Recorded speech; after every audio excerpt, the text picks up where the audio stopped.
Welcome back. In this session, we're going to be looking at Image Print Black's Narrow Gamut feature. To activate Narrow Gamut, we need to first be using one of our gray profiles. I'm going to go to Profile Valet, and for the color modifier, I'm going to choose gray.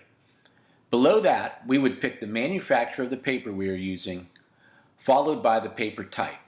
I'm currently printing to an Epson P10000, and I'm using Epson Exhibition Fiber paper. I'm going to come down here and choose Apply to make that profile active. Now if we look at the image on the layout, we can see that it has changed from color to grayscale. By choosing a gray profile, you are now in a complete grayscale environment. Color images will be converted to grayscale automatically, but if you've done your own conversions to gray, you can load your images and we will adhere to your conversion.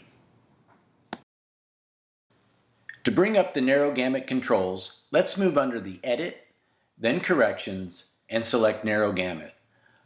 Once the tools load, we can see that we have a before and after preview. Down at the bottom left corner, we have an option to include the output profile. That selection is selected by default, and we can deselect it and see that the before preview returned back to color because it's a color image. I'm going to keep it on so that it turns back to grayscale. Moving over to our tool set, I'm going to select Reset, which will reset my tint picker to 50-50, which is the center position and will produce a perfectly neutral print on the paper we've selected. Users also have the ability to save and load tone settings. It's very popular to produce a toning book and save out the popular settings so you can access them whenever you want to. In the middle, we have our tint picker and toning bar. We can add split tone regions by selecting 1, 2, or 3. We'll look at this a bit later. At the bottom we have DCM. DCM stands for Dynamic Contrast Matching. With DCM off, the image is treated as it was saved. With DCM on, we allow the user to control where the brightness and contrast point is positioned. If I toggle this on and off, we can see how the image preview changes. If we move the slider to -1, we can see the image looks very similar to DCM being off. But if we move the slider to +1, you can see the contrast and brightness boosted in the image. The slider is adjusting the shape of an S-curve through the image. This is an image-by-image feature, so you don't want to have DCM on and just leave it. DCM will vary based on the key of the image. High key, normal key, or low key images will have a different setting. For this image, I think right about here looks correct. Looking at the tint picker, we can see that it's circular in shape with a slight color range around neutral.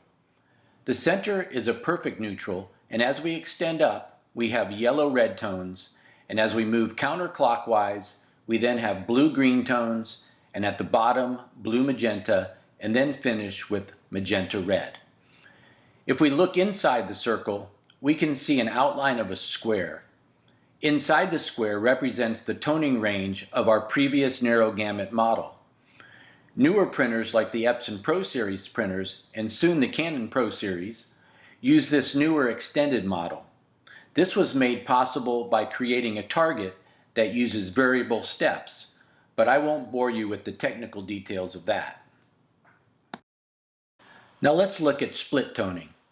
Let's select one and add an additional tint picker. Now we have one for highlights and one for shadows. To the right is a toning bar that will update with the selected tones so we can get a better idea of how they are being applied through the tonal range.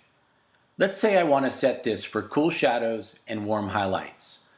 With just 2 tint pickers, it's going to have to pass through neutral around the middle before moving to warmer highlights.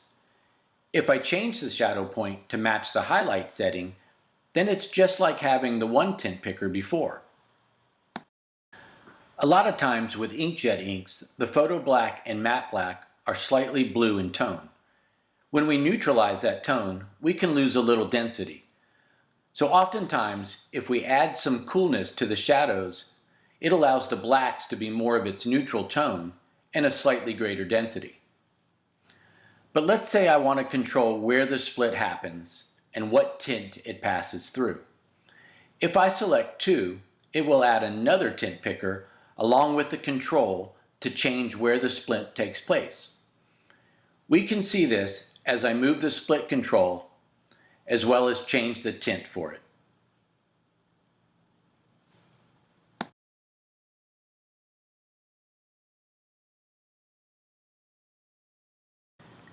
If we add a 4th tint picker by selecting 3, we will gain another split zone control as well. Now everything you do here will get translated to the image on the layout when you exit the feature. At any time you can re-enter the narrow gamut controls and your settings will be shown as you last set them. That's all there is for narrow gamut. Thanks for watching another image print tutorial.